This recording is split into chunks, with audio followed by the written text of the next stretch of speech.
Throughout the Middle Ages, we have two main views about Plato. On account of one, Plato taught that the world we experience every day, the order around us, has its origin in an artisan, a demiurge. The world we experience is the product of art, a divine art. To be sure, the artisan, the demiurge, looks at eternal forms, and on the basis of those forms, he establishes the order of our world.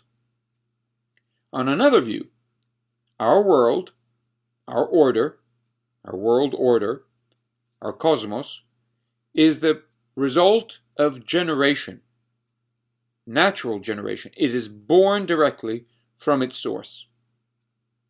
The source is the good that shines forth and projects itself. It emanates itself. It comes out of itself and creates that way. Creates is not the proper term in this case. It generates the world. So we have two accounts of order, of the order we experience, of our world. Is our world created as the product of art, or is it generated? Nature and art.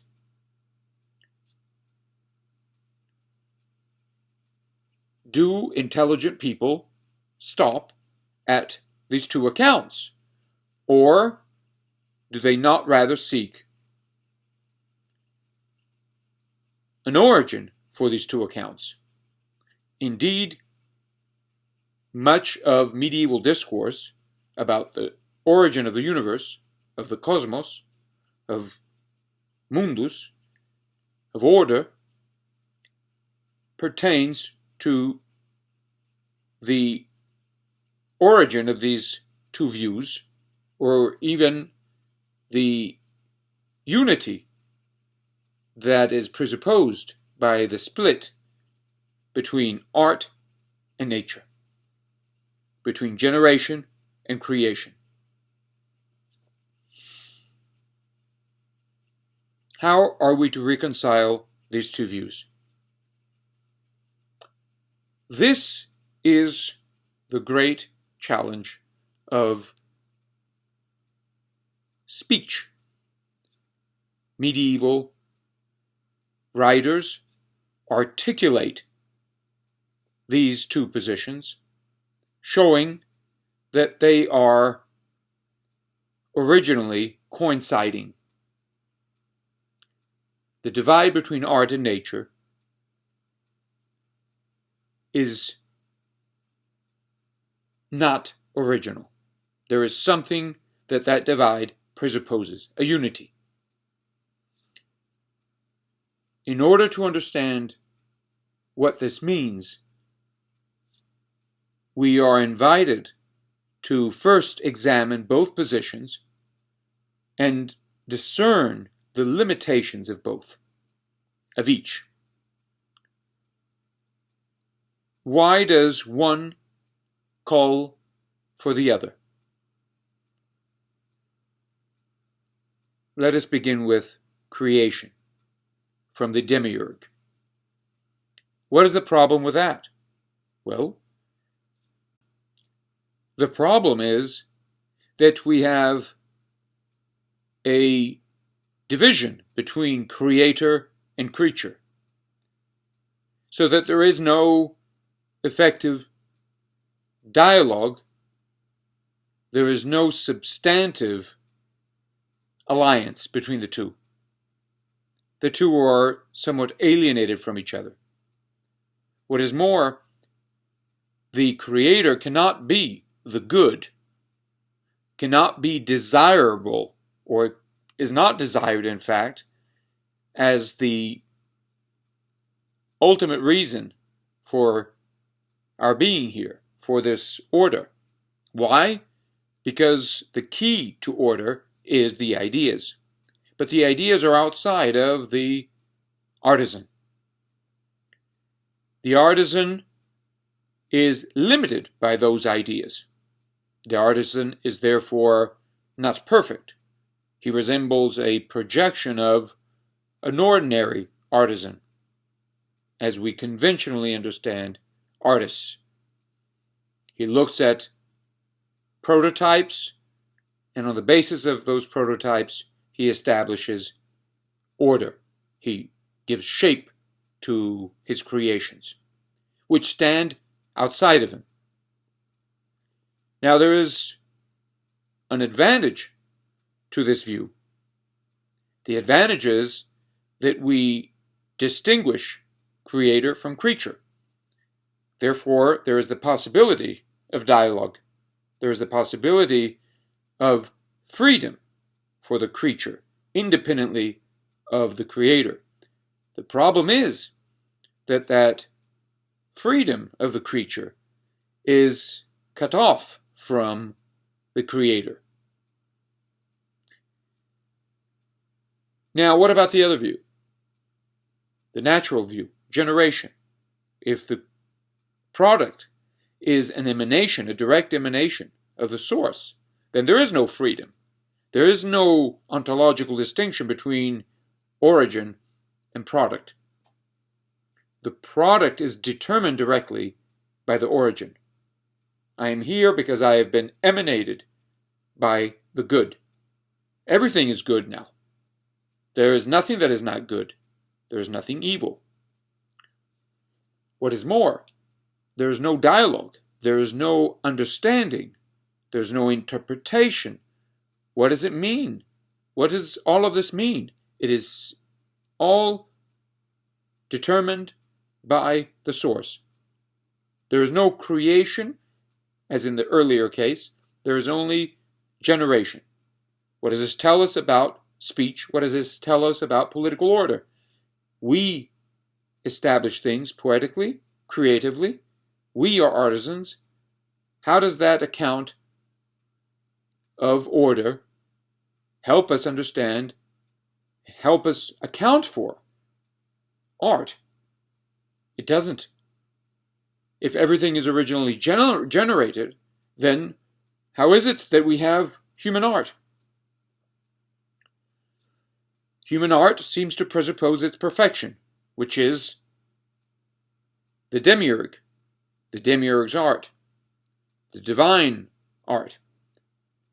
However, we do also, in our experience, look at generation, physical generation. And we see that things don't simply work by art. They are also generated. From father to son, we see that things function spontaneously. That there is something about the father that enters into the son. There is continuity, ontological continuity. The son is not really separated from the father. Of course, the father makes use of an environment, of elements external to the father in order to produce the son. So, there is no direct generation, and yet, clearly, the father is not relating to the son through art. So there are inadequacies with nature that does not account for art. There are inadequacies with art that does not account for natural production. How can we have the source that enters into the product without being reduced to it, without determining it? How can we maintain a distinction between the two extremes? We can do that through art. In art, we see this done all the time. And yet, how can we prevent the product of art from being alienated, from being cut off from its source?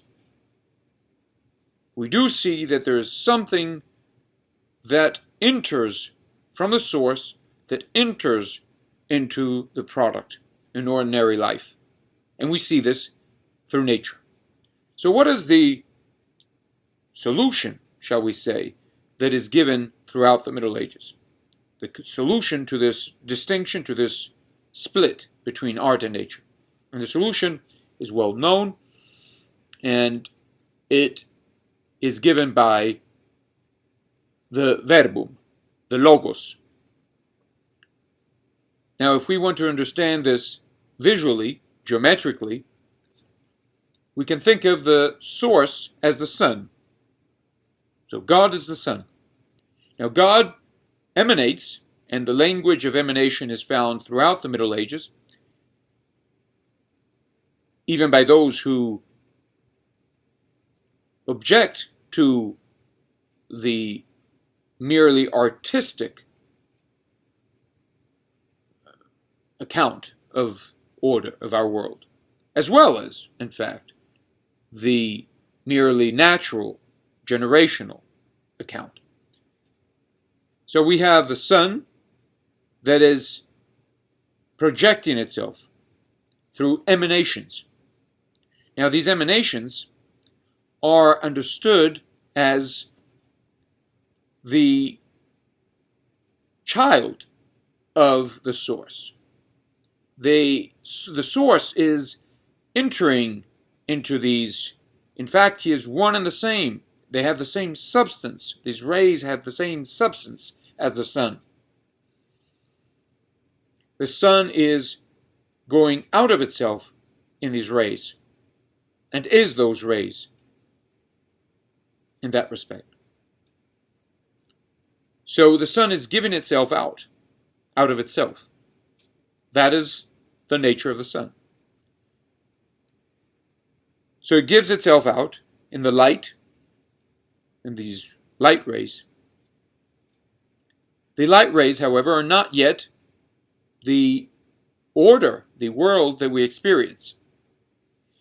The world that we experience is a world of entities or determined beings. These are, graphically speaking, the ends of these rays that are emanated. So wherever the ray ends within the dark, wherever, as it were, it ends in darkness, there it establishes somewhat of an image or a mirror or a shadow, in fact, of the origin. It establishes a determinate entity, a being, an ens in Latin. This determination of the light, a determination, has its origin in this source, this sun, which is absolutely undetermined by anything. It is not determined because it's the source of all determinations through the rays. Now, these rays are to be understood as conducts of communication. The source communicates with the determination. The undetermined or absolute indetermination of the sun is in communication with the multitude of determinations through the rays that produce these determinations. So what we have here is emanation, generation, but through the conduit of the ray. The sun enters in the ray, and so it reaches out into the dark, and it determines itself in the dark. In the dark, the sun becomes a determination. It creates out of itself, through generation, it creates something independent of itself. There is a creation through generation.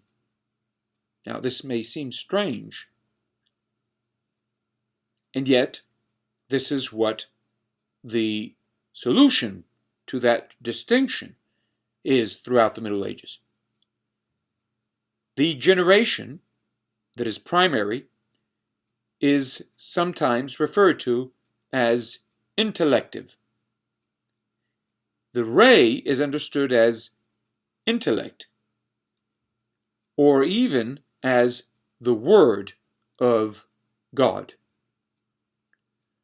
Of course, the Word is also referred to as personified as Christ. So what we have is God the Son, the ray being in its essence the Christ, the Word, the intellect, the medium of communication, the way that gives life to the determinations. There where the light enters into the dark, it brings light. It brings life. This ray is the life and the way back, and it is the truth about that determination. All physical determinations are inexistent on their own. They are determined by a form. That form has its truth in the Logos, in the ray of light. It is only through and in the ray of light that physical determination has its being, has life, has understanding, partakes in understanding, and can be understood.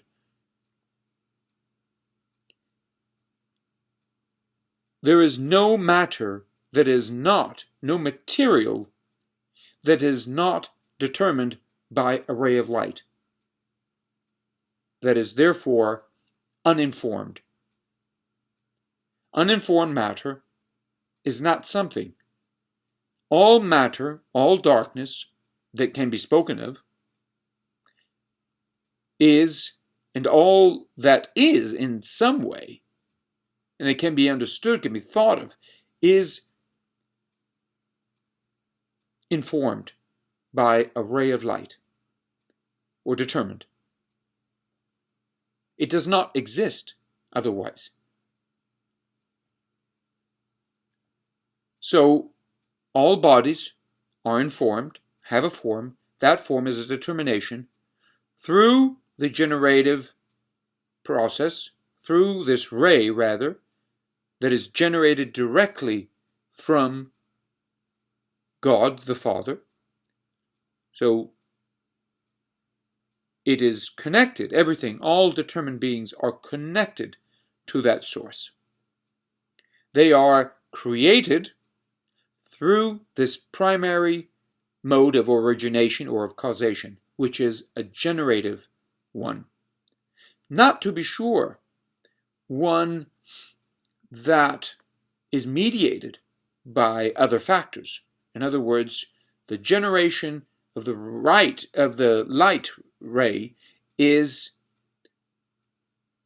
direct from the sun. The sun empties itself out into the sun ray. The ray of light, the sun. The sun as in Father and Son. It gives itself within it. So there are no limitations as we find in ordinary physical nature, or the generation of plants and so forth, or from the physical father to the physical son, that relies on external factors. No external factors are involved. The sun empties itself out directly in these rays. In fact, into ray itself, as it were, as the category, rayness, as it were, right? The sun has a ray of generation, And this generation enters into the dark and establishes order, determining itself creatively as what we call determined beings. This is the physical universe. The physical universe is a universe of determinations of light. What this entails for our ordinary life is a matter of further investigation, of debate throughout the Middle Ages, surely. But here it is important to highlight the limitations of both views, the one that reduces the origin to a generative agent, the other one that reduces the origin of our world to a demiurge, an artisan. Both views are inadequate, ultimately, and they presuppose a fundamental truth. The sun generates the intellect. Through intellect, all physical bodies are created. They are separate in that respect, because there is a creature there, and yet, as bodies, they are separate, and yet they are determined entirely by the intellect. So they are intellective determinations. To be sure, the intellect enters into the dark, and now it is somewhat at a loss. It sort of somewhat falls into the dark. And so it now turns into something other than itself, almost a shadow of itself. So we have the physical bodies that are just signs of intellection. And physical bodies are really, insofar as they're brought to life by the light, they partake in it in terms of what we call the senses, feelings, sentiment. Feelings, sentiment, the senses, these partake in divine intellection. They are separate, but they nevertheless offer the signs of the divine. So we have stories that rely on physical images, on the imagination, suggesting what the source of our order of bodies is. There is no proof that can be given in terms of stories. There's no final account, properly because we can only give signs, not reasons. The body cannot rise, or through the imagination, we cannot rise to divine intellection. And yet, when we ask about the agent that is speaking, here, that agent is irreducible to the body, obviously. That agent ultimately is one with the Logos and is the Logos itself that is speaking. So the consummate and primary storyteller is indeed the intellect itself that has been generated directly and eternally by the Son, the God that is the source of all things.